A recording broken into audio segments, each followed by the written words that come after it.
समय में भी ऐसे लोगों का कोई कमी नहीं है। मैं आपसे कहना चाहता हूँ, यीशु जब डुबा करके रोटी को दाखरस में यहूदा को दिया, तो 30 पद क्या बोल रहा है? वो टुकड़ा लेकर तुरंत बाहर चला गया। मेरे प्रियो, मैं आपसे बताना चाहता हूँ, जैसे प्रभु यीशु मसीह वो टुकड़ा डुबा करके उसको दिए, तुरंत ही उसके उपरांत शैतान उसके अंदर समा गया।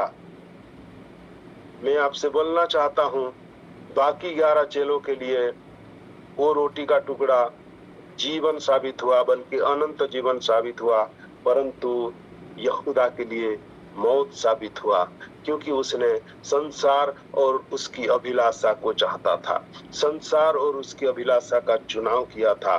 मैं आपसे बोलना चाहता हूँ, जब वो बाहर निकल आया, कहां से बाहर निकल आया? आपने कभी सोचा है? प्रभु यीशु मसीह वो 12 लोगों के बीच में सर्वदा अपना महान उपस्थिति दिया करता था, और वो प्रभु यीशु मसीह का उपस्थिति से वो बाहर निकल आया।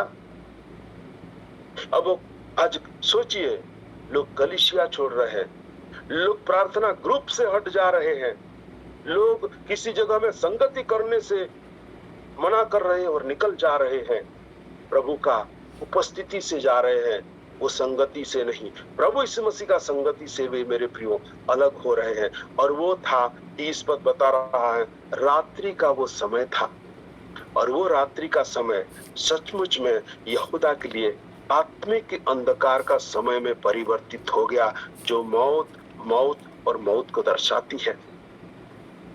तुरंत जाकर के महायाजकों से मिल करके यीशु को पकड़वा दिया। मेरे प्रियो, वो पहले से तैयारी कर दिया था। ये बृहस्पतिवार का दिन का शाम की बात है।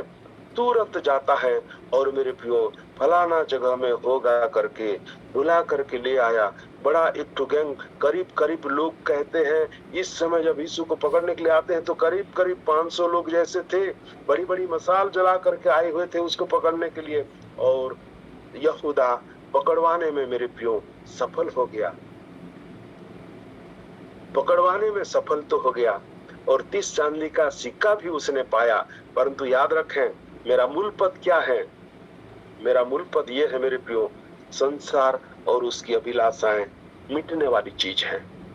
30 चांदी का सिक्का को ऐसा दोनों हाथों में जब पकड़ा होगा मेरे प्रियो, कितना मिनट पकड़ा होगा, कितना परसेंट उसको चैन मिला होगा? आप क्या ये बात को समझते हैं? वो चांदी का 30 सिक्का नहीं था, बल्कि वो उस 30 चांदी का सिक्का को जब यहूदा देखा होगा, उसका मौत ही मेरे प्रियो उसमें नजर आया होगा। सांप और बिच्छू जैसा उसको लगा होगा। जाकर के मंदिर में फेंक दिया और बोला, मुझे ये सिक्का नहीं चाहिए। मेरे प्रियो, काहे के लिए? तू तो इसे पाने के लिए बहुत पसंद करता था। ऐसा गलती किया, ऐसे चीजों को पसंद करके जो अपना उद्धारकर्ता को भी पकड़वा दिया। और ये गलती, ऐसा गलती साबित हुआ यहूदा के लिए कि अपने आप को भी वो माफ नहीं कर पाया, और मेरे प्रियो पेड़ में झूल गया, आत्महत्या कर दिया। मेरे प्रियो, ये है संसारिक चीजों को चुनाव करने का नतीजा या परिणाम। आज अगर हम में से कोई ऐसा सोच और विचार रखते हैं, तो मेरे प्रियो उसको बदलने की आवश्यकता है, उसको बदलने की आवश्यकता है। मेरे प्रियो, मैं आपसे कहना चाहता हूँ, ये यहूदा वही चीज को पसंद किया था। उस दिन को स्मरण करें, उत्पत्ति का पुस्तक से आप जानते होंगे मेरे प्रियो, जब जिस नगर में लूत रहता था, 2 स्वर्गदूत आए अब्राहम से मुलाकात करने के उपरांत। जब आए तो क्या हुआ? वो नगर पाप से भरा हुआ था। मेरे प्रियो, उनको बचाने के लिए, लूत का परिवार को बचाने के लिए स्वर्गदूतों ने कहा, आज की सुबह सूरज जब निकलता है तब तक तुम ये नगर से बाहर निकल जाओगे। तुम्हारा ये नगर में कोई है तो जाकर के बोलो उनको।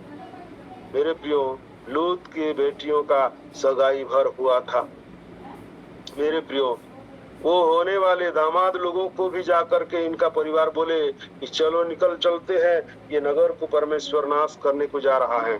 उन लोगों ने मना कर दिया। लूत के परिवार की बातों को रखा नहीं और वे उस नगर में रह गए, परंतु लूत और उसकी